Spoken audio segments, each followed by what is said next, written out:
Welcome to boards education. Boards এডুকেশনে তোমাদের সকলকে স্বাগত জানাই। তো বোর্ডস এডুকেশনে এখন তোমাদের এবিটিএ টেস্ট পেপার সলিউশন হচ্ছে, যেটা মাধ্যমিকের জন্য।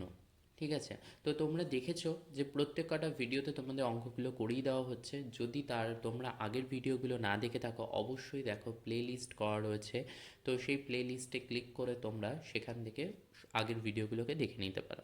তো আজকের অঙ্ক করব, আগের দিনকে আমরা কমপ্লিট করেছিলাম 8 অবধি।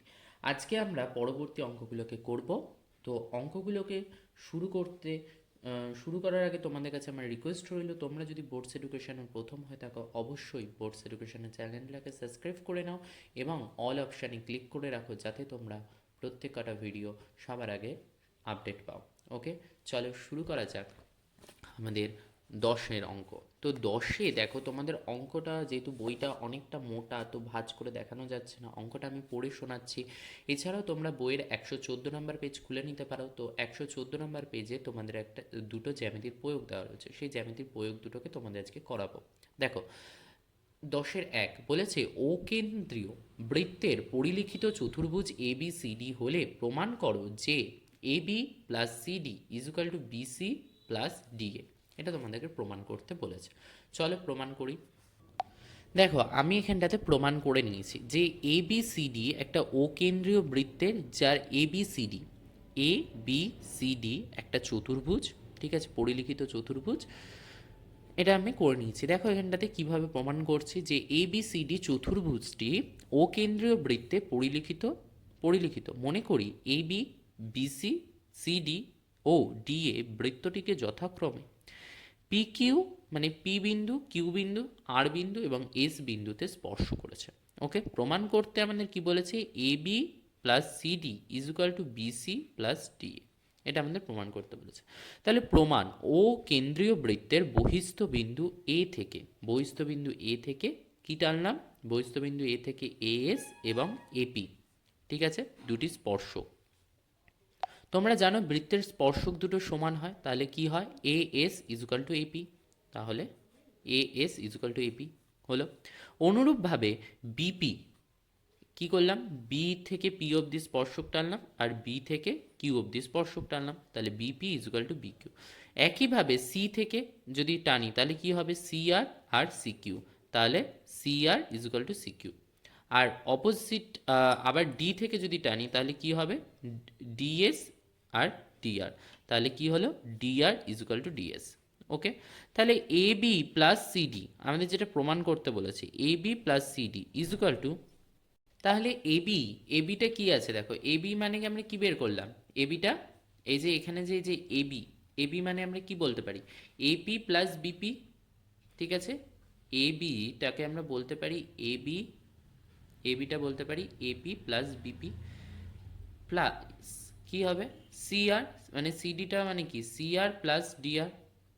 ঠিক আছে, এই যে মানে বি বি এবি, এবিটাকে কি বলতে পারি, এ থেকে পি আবার বিপি বলতে পারি, আবার সিডিটাকে কি বলতে পারি, সিআর আর ডিআর, তো সেটাই বলেছি। তাহলে এপি মানে কি, এএস লিখলাম, বিপি মানে কি লিখলাম, বিকিউ, আর সিআর মানে কি লিখলাম, সিকিউ, এবং ডিআর মানে কি লিখলাম, ডিএস। তাহলে এএস প্লাস ডিএস, এএস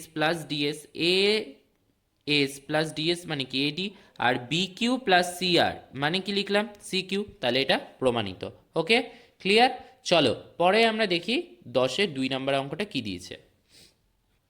দেখো, 10-এর 2-তে একটা অঙ্ক দিয়েছে যে সমকোণী ত্রিভুজ ABC এবং এ হচ্ছে সমকোণ, অতিভুজ BC এর উপর AD লম্ব হলে প্রমাণ করো যে ত্রিভুজ ABC বাই ত্রিভুজ ACD equal to BC square by AC square. Okay, চলো এটাকে আমরা করে ফেলি। কি করে করব, দেখো অঙ্কটাকে করে নিয়েছি। যেখানে আমাদের কি বলেছিল, সমকোণ। ঠিক আছে, তাহলে এটাকে আমরা করছি কিভাবে, দেখো যেহেতু এডি লম্ব বিসি, এডিটা লম্ব কার পর, বিসির ওপর, এই বিসি বাহুর ওপর এডি লম্ব, এবং এডিসি এই ডি কোণটা কি 90 ডিগ্রি, তাই 90 ডিগ্রি করেছি। এবার দেখো এখানটাতে কি, অতএব কি বলছে, ত্রিভুজ সরি 90 ডিগ্রিটা এই জায়গাটায় মার্কটা। ওকে, তো ত্রিভুজ এবিসি ও ত্রিভুজ এসিডি সদৃশকোণী, ঠিক আছে, দুটো কোণই সমকোণ আছে এবং এরা সদৃশকোণী, ঠিক আছে, এই কোণটা এবং এই যে এটা সেম আছে, তাহলে সদৃশকোণী। তাহলে আমরা কি বলতে পারি, বিসি বাই এসি, এবং বলতে পারি এবি বাই এডি, এবং বলতে পারি equal to AC by DC. তাহলে অতএব বিসি বিসি বাই এসি, এবং এটা বলতে পারি এসি বাই ডিসি। ওকে, এবার অতএব তাহলে কি হবে, এসি স্কোয়ার, এবং এইটা কি হবে ডি বিসি ইন্টু ডিসি। তাহলে অতএব হাফ হাফ কি BC into AD equal to by half into AD into CD. তাহলে কি হবে বিসি বাই সিডি, কেন এডি এডি কেটে গেল, হাফ হাফ কেটে গেল। এবার তাহলে কি হলো বিসি বাই সিডি, সিডির মানটা কত, সিডিটা আমরা কি বলতে পারি, সিডি বা ডিসি, সেটা ইজুকাল টু আমরা এটা বলতে পারি এই সমীকরণ থেকে, এই যে এটা থেকে আমরা বলতে পারি যে এসি স্কোয়ার বাই বিসি, ঠিক আছে। তাহলে এটাকে এবার তাহলে কি বিসি বিসি কি হবে, বিসি বিসি গুণ করলে তাহলে BC square by AC square.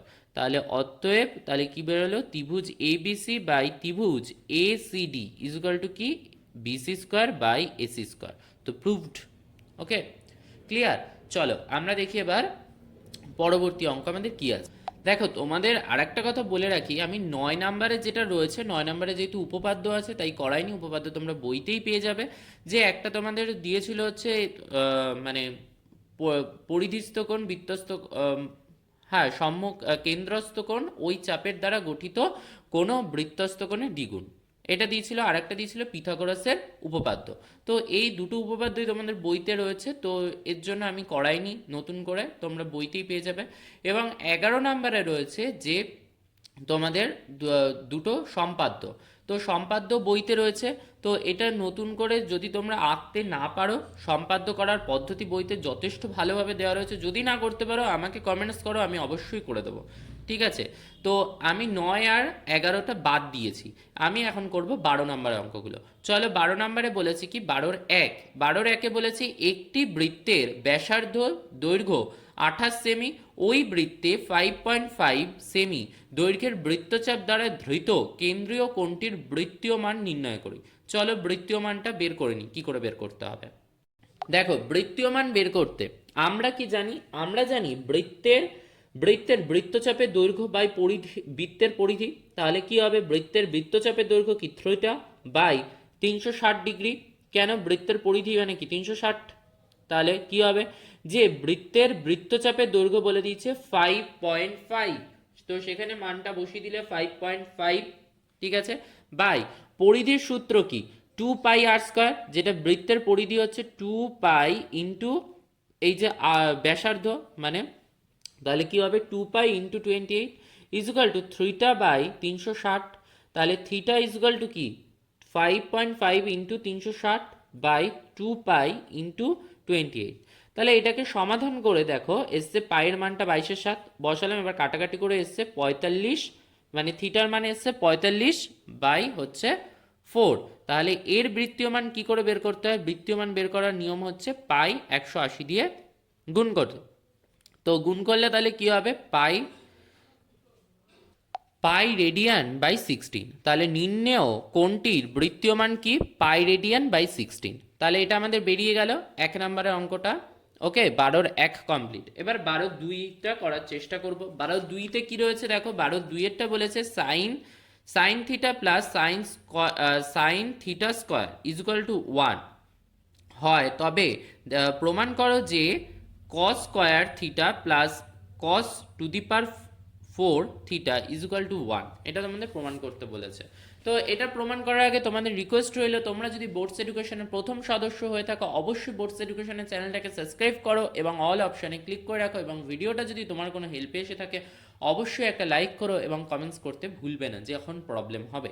এছাড়াও তোমাদের ভিডিওটা কেমন লাগলো সেটাও আমাকে কমেন্টস বক্সে জানাতে পারো। এছাড়াও তোমাদের যদি অঙ্ক সম্পর্কিত বা সায়েন্স সম্পর্কিত কোনো প্রবলেম থেকে থাকে তাহলে বোর্ডস এডুকেশনের নিজস্ব ফেসবুক পেজ, ইনস্টাগ্রাম পেজ রয়েছে। এছাড়াও তোমাদেরকে পার্সোনাল প্রবলেম, এই যে অঙ্ক তোমরা কোনো অঙ্ক ধরো এই জায়গায় বুঝতে পারছো না, করতে পারছো না, তো সেই অঙ্কটা আমাকে দিয়ে করাতে চাচ্ছ, তো সেইটার জন্য তোমাদের রয়েছে হোয়াটসঅ্যাপ গ্রুপ এবং টেলিগ্রাম গ্রুপ, যার লিঙ্ক তোমরা পেয়ে যাবে তোমাদের ডেসক্রিপশন বক্সে তোমরা ক্লিক করলেই দেখতে পাবে টেলিগ্রামের লিঙ্ক এবং হোয়াটসঅ্যাপের লিঙ্ক রয়েছে, তো সেটাকে ক্লিক করে তোমরা অবশ্যই জয়েন হয়ে যেতে পারো। ঠিক আছে, চলো আমরা দেখি হচ্ছে 12 নম্বরের অঙ্কটা। দেখো 12 নম্বরের অঙ্কটায় কি বলেছে, sine theta plus sine square theta equal to 1। তাহলে আমরা কি বলতে পারি, sine theta equal to 1 minus sine square theta. এবার তাহলে সাইন থিটা ইজুকাল টু আমরা কি বলতে পারি, 1 মাইনাস সাইন স্কোয়ার থিটা মানে কি, কস স্কোয়ার থিটা। হ্যাঁ, কারণ আমরা জানি কি sine square theta plus cos square theta equal to 1, এটা আমরা জানি।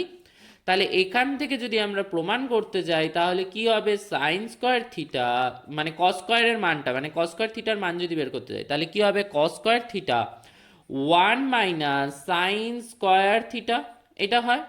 তো সেইটা মানে কি, তাহলে cos square theta 1 minus sine square theta মানে কি, কস স্কোয়ার থিটা, তাহলে কস স্কোয়ার থিটা হলো।